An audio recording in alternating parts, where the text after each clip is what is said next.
one we use, but I mean, really, I could take this out and this could be, this team philosophy and this first paragraph is kind of irrelevant in terms of this piece.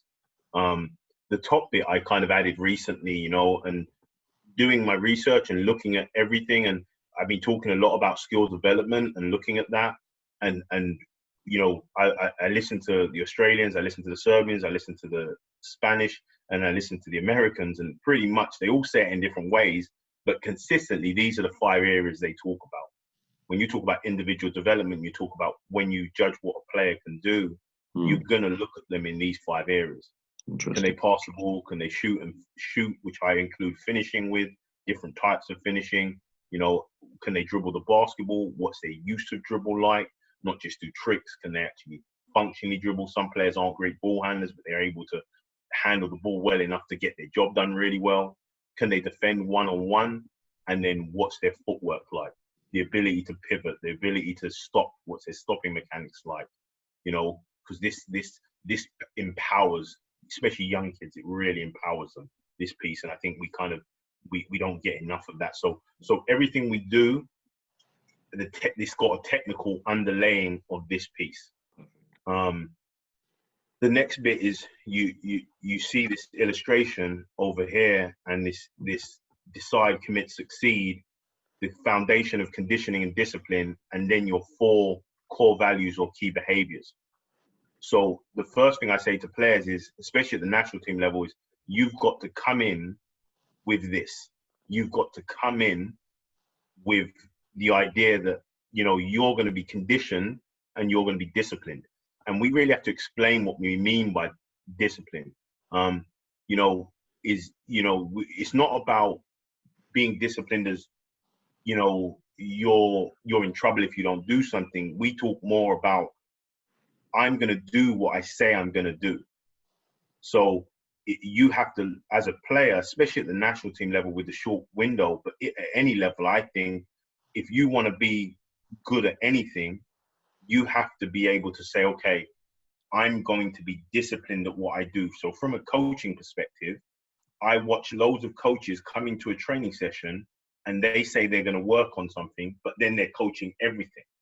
And then they don't understand why their players are no better, or their players are confused and they're not better at anything. So for me, I want to show them to start straight away. I've come in and said, we are going to work on half court D in this segment. So we write all our practice plans up on a whiteboard or on the white sheets. We stick them on the wall at national teams and write them up. And when they walk into a practice, the kids know what is coming. They have to read it before we have our pre-practice. Yep. They read it. So they get used to that, because we don't. So they're now taking ownership in the process, which is a massive piece, I think, as well. No, it's important. I mean, you've heard me say it before that, I've had players, I do exactly the same. I give out my practice is normally pasted on the wall. Actually, it's sent by phone on sideline, and they read it, and actually they sometimes pull me up on it. They say, Coach, we're meant to be doing X, and you've moved on. Yeah. Why are we not doing it? So yeah. I like that, because I tell them, listen, that shows that you're really like looking at attention to detail, and I love that. So good stuff, really good stuff. Yeah, and so that's a big piece of it. The discipline piece is massive, and being able to discipline yourself.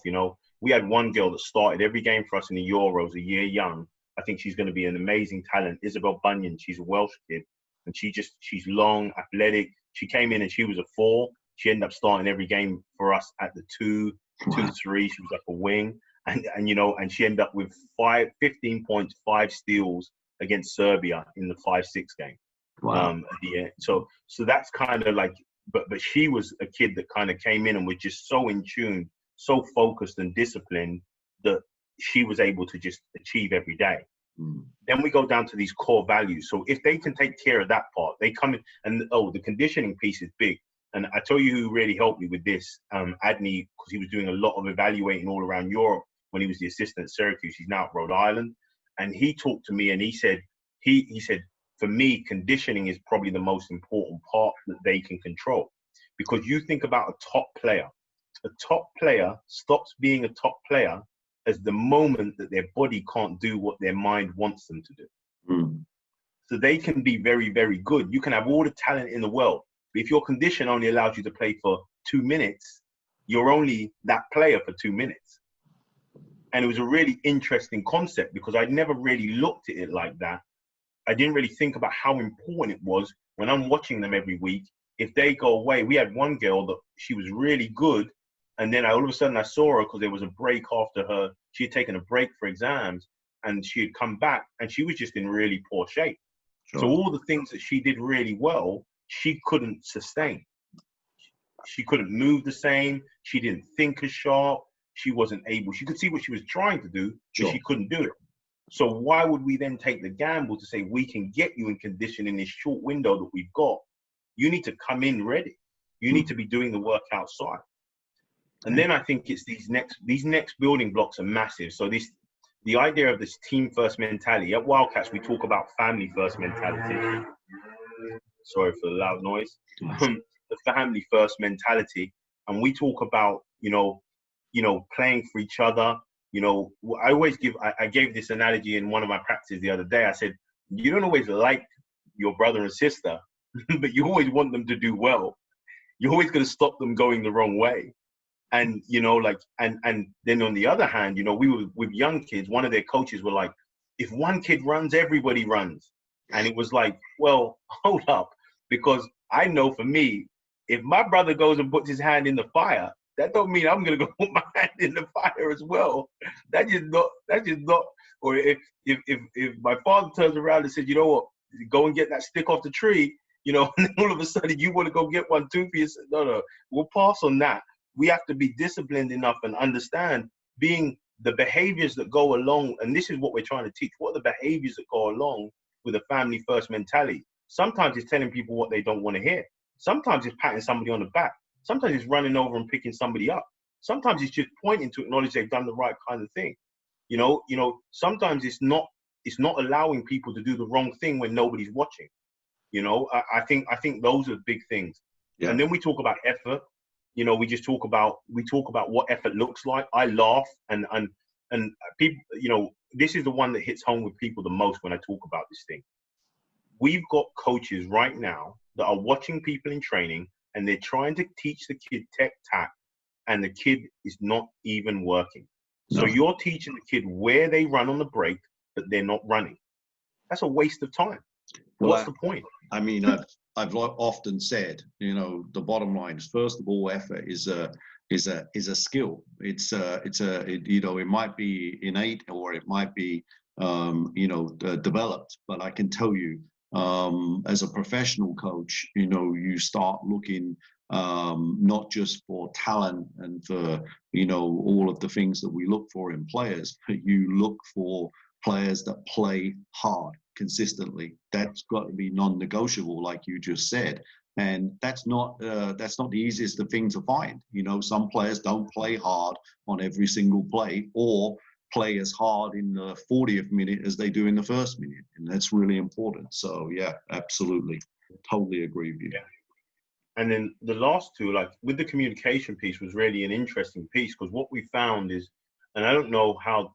I mean, I say I don't know. I don't think it's that different in the men's game, because there's a lot of coaches that when the kids are young, they're talking at them.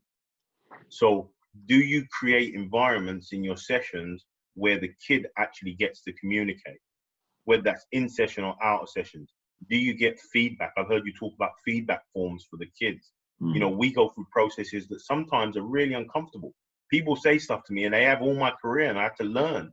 If I'm going to give these people the opportunity to give me questions, whether they're anonymous or they're named, they're going to say some things I don't want to hear. Sure. But they might be true. So I can't hide away from those things, because those are the friction points that will create positive change if I'm disciplined enough to make sure that, that I can learn from them.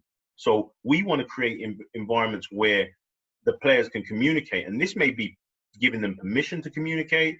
This may be giving them small huddles in practice. This may be giving them parts of timeouts. This may be asking a question of a player on their own. If you want to develop a point guard, how are you developing the point guard skills? I had a scenario in practice yesterday, which was really interesting. because they were in the game and they had I made them, the last segment they had was going to be was a live segment. And in this live segment, we were talking about where our rim runner is and where our late trail is and what the roles of those. And we diagrammed these in Zoom meetings before we'd even put it on the ground. Now we're just revisiting them. So we're slowly kind of drip feeding it in. That's the only tactical thing we've done is spacing so far, trying to get them to squat the break shape.